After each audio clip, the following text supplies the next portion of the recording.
The sun was beating down, hot and heavy, on my shoulders. I was bored, beyond bored, actually.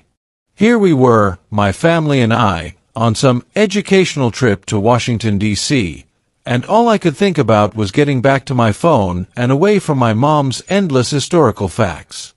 We were at Arlington National Cemetery, and honestly, it just felt like a really old, really big graveyard. I didn't get it. All these white stones, row after row, stretching out as far as you could see.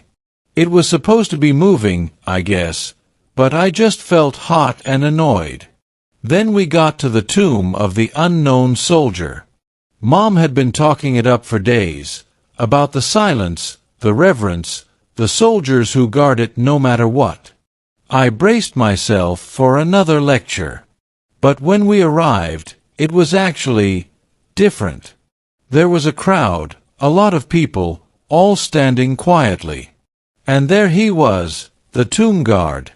He walked with such a precise, slow rhythm, like a machine, but a human one. His uniform was perfect, every crease sharp, every button shining. He didn't look at anyone, just straight ahead, taking his steps. 1, 2, 3, pause. Turn. 1, 2, 3, pause. It was mesmerizing, in a weird way. The air was thick with a kind of hushed respect, something I wasn't really used to. People whispered, but mostly they just watched. My parents were completely absorbed. Mom even had tears in her eyes. I rolled my eyes internally. Overdramatic, as usual. That's when the itch started. The itch to do something, anything, to break the monotony. I was a teenager, a typical one, I guess.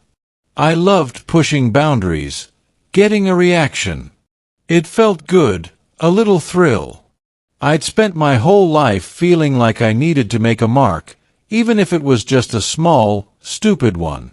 The guard stopped at the end of his walk, turned, and stood at attention for what felt like forever. His eyes were fixed on the tomb, unblinking. It was the moment before he would start his return march. I saw my chance. A little cough. Just a small one, I thought. Maybe it would make him flinch, just a tiny bit. Show that he was human, that he could be distracted. It seemed harmless enough. So I did it. I let out a slightly louder cough, almost a fake choke, right as he was about to move. The silence that followed wasn't just quiet, it was deafening.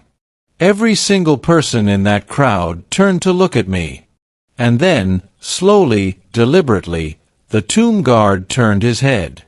Not his whole body, just his head, like a slow-motion pivot. His eyes, hidden beneath the brim of his cap, seemed to bore right through me. There wasn't anger there, or even annoyance, not in the way I expected. It was something else. A profound, deep disappointment. A weight.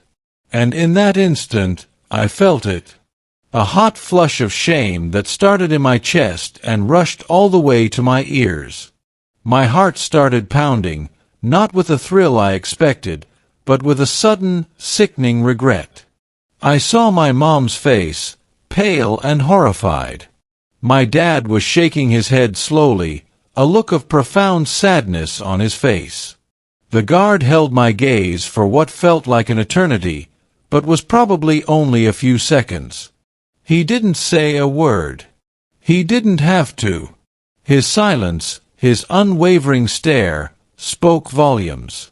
It said, "You have no idea what this means. You have no idea what we do here. You have no idea the sacrifice." Then, he turned back to the tomb, his movements as precise and unbroken as before. He resumed his march. 1, 2, 3, pause. But the rhythm was different for me now. It wasn't just a walk, it was a testament. A silent, powerful rebuke.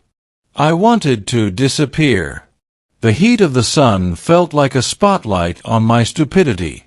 I could feel the disapproval of everyone around me, the collective gasp of shock still hanging in the air. I had tried to break the moment, and instead, the moment had broken me. We left shortly after, my parents not saying a word, which was worse than any yelling. In the car, I stared out the window, the rows of white stones blurring past.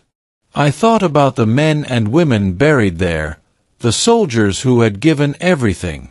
And I thought about that guard, standing there, day in and day out, protecting that sacred ground, honoring those lives. My childish prank, my desperate need for attention, suddenly felt so small, so pathetic, so disrespectful. It wasn't just about making him flinch. It was about disrespecting everything he stood for, everything those stones represented. I still think about that day.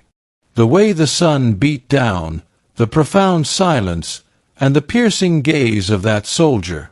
It was a moment that changed something in me, something deep down. It taught me about respect, about sacrifice, about the weight of silence.